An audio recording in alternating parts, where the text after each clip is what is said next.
Je reçois la société Jo JHO représentée par sa fondatrice et CEO Dorothée Barthes. Bonjour Dorothée, 1 minute 30 pour pitcher votre entreprise. Bonjour. Alors la jeunesse de Jo, c'est quoi? En 2017, il y a des blogueuses et des journalistes qui ont mis en lumière le fait qu'il n'y a aucune obligation de transparence sur les protections périodiques pour les femmes. Or, elles les portent pendant 2200 jours dans une vie. Donc avec mon associé Colline Mazera, on a décidé de créer Jo, une start-up qui vend des protections périodiques en coton bio par abonnement. Donc on a créé Jo il y a 3 ans et en 3 ans, on a conquis 55 000 clientes. Alors Jo, ça veut dire juste et honnête.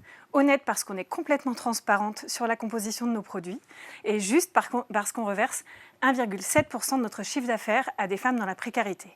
55 000 clientes en 3 ans donc, en ligne. On est devenu en 3 ans leader sur ce marché en ligne. On a même détrôné nos concurrents de TF1 et Lagardère qui nous ont imité le mois dernier. Ils ont mis la clé sous la porte, donc c'est très encourageant. On a une croissance annuelle de 30%. On a fait un chiffre d'affaires de 2,7 millions en 2020 et donc on vise les 4 millions en 2021. Dans nos relais de croissance, on a bien sûr la distribution en magasin physique parce que pour l'instant, on n'est qu'en ligne. On vient de signer pour un premier déploiement dans les magasins Monoprix. On a une signature aussi avec les Galeries Lafayette et c'est que le début parce qu'on est démarché par d'autres enseignes. Dans les relais de croissance aussi, bien sûr, il y a l'extension de notre gamme.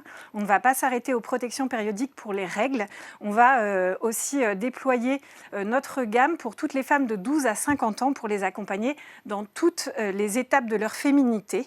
Voilà. Et on a aussi le déploiement, bien sûr, à l'international. Donc ça, c'est à l'horizon 2022, à commencer par l'Allemagne, la Belgique et la Suisse. Donc voilà comment nous avons prévu de devenir la marque référente pour le soin des corps de la femme dans 5 ans. Alors Dorothée, le jury Scale-up avait 2 questions qui m'ont transmises pour vous. Première question, avez-vous le souhait de rester indépendant et au fond, pourquoi pas être racheté ? Pourquoi pas être racheté, mais il y aura des conditions. On a vraiment envie, juste et honnête, c'est pas qu'un nom de marque, c'est vraiment un projet. Donc nous, on donne 1,7% du chiffre d'affaires, c'est vraiment beaucoup à des associations qui donnent à des femmes dans la précarité. On a aussi des relations justes et honnêtes avec nos prestataires, avec nos salariés. C'est vraiment un projet de boîte global.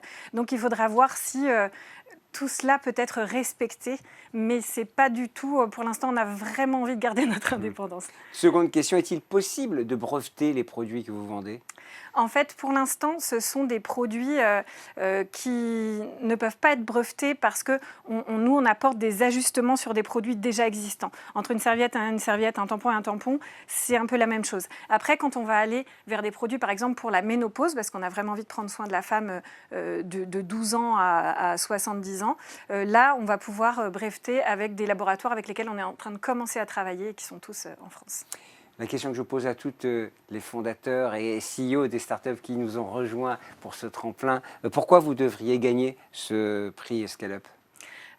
Parce qu'on a encore, je pense que ça serait un encouragement pour nous d'aller un peu plus loin dans la parité. Parce qu'aujourd'hui, chez Jo, on est 70% de femmes et on n'a que 4 hommes dans l'équipe. Ouais, on est 20 personnes et on a 4 hommes. Et donc, ça nous encouragerait, je pense, à aller un petit peu plus loin dans la parité pour recruter plus d'hommes qui sont, malgré tout aussi, des facteurs de croissance, de plein de choses. Bref, la mixité homme-femme est très précieuse, mais on a un peu de mal à recruter des hommes.